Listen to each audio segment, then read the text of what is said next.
On the surface, Akayed Ullah seemed to be an ordinary member of a Bangladeshi enclave in Brooklyn.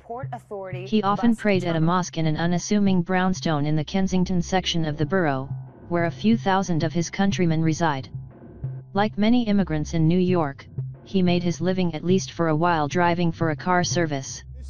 But on Monday morning, Mr. Ullah, 27, strapped a pipe bomb to his body and set out to detonate it in a Times Square subway station, the police said, not only causing chaos among crowds of commuters, but also leaving behind a trail of mystery that baffled those who knew him.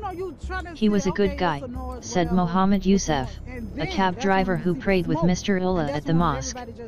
I can't believe he would do anything like this.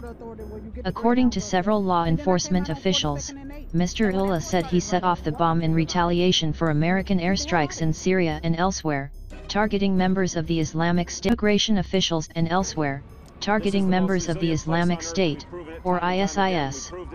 He told investigators that he had been radicalized online and had made a number of trips over Mr. Ullah admitted that he had looked up online how to build the bomb and had assembled it in his residence in Brooklyn, purchasing all of the materials except the pipe, which he said he found at a job site where he was working as an electrician at 39th Street and 8th Avenue in Manhattan, two of the officials said. Immigration officials said that Mr. Ullah arrived in the United States from Bangladesh in 2011 on a family immigrant visa and has lived in Brooklyn ever since as a legal permanent resident.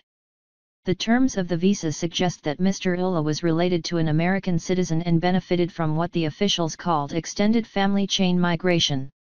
Real estate records show that Mr. Ullah lived in the Flatlands neighborhood in a small, two-story, brick-faced house. He and his family had been there for his family two-story, brick-faced house. He and his family had been there for about 7 years, said Alan Butrico, a businessman who owns the house next door. In the last few years, Mr. Butrico said, he had some unpleasant encounters with Mr. Ullah. They largely revolved around parking. He used to block the driveway, Mr. Butrico complained. His family used to block the driveway all the time. On Sunday night, Mr. Butrico added, one of his tenants heard the sounds of big fighting coming from Mr. Ullah's house, though it remained uncertain what the trouble might have been. On Monday morning, police officials, including some from the bomb squad, descended on the house, surrounding it in yellow crime scene tape. Officers and federal agents also appeared at another Brooklyn address associated with Mr. Ullah, a 6-story beige brick building at 679 Kensington is home to Markway in Kensington. According to census statistics compiled by Queen's College, Kensington is home to more than 3,000 Bangladeshi-born New Yorkers, making it the third largest Bangladeshi enclave in the city behind the Queens neighborhoods of Jackson Heights and Jamaica. Mian Qadari, a representative of the Bangladesh Muslim Center in Kensington, said he did not know Mr. Ullah, adding, "This is not what and who we are. The Kensington community we have," Mr. Qadari said, "it's people who work very hard just to provide for our family." EAS in the past 5 years, visiting Bangladesh in recent months, one of the officials said. The Masjid Nur al-Islam Mosque, which Mr. Ullah was said to have attended, sits on the corner of Church and Chester Avenues in Kensington. It was closed on Monday. One man, who has worshipped at the mosque for 15 years and gave his name only as Mohammed, said Mr. Ullah prayed there regularly, especially during Ramadan. Mr. Ullah, Mohammed said, was close to the mosque's imam and was often seen with him at afternoon prayers. But Mr. Yousuf, the cab driver, said he had not seen Mr. Ullah at the mosque in the past 5 or 6 months.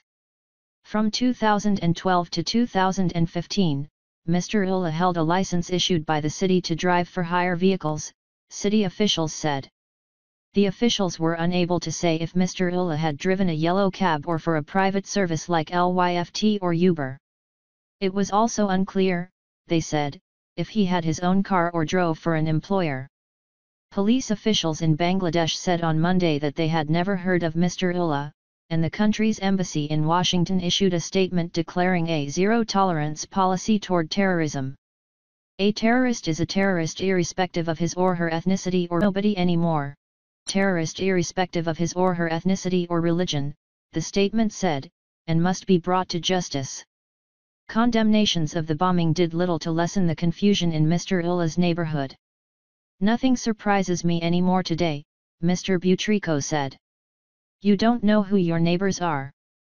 Can't trust no." And click on like.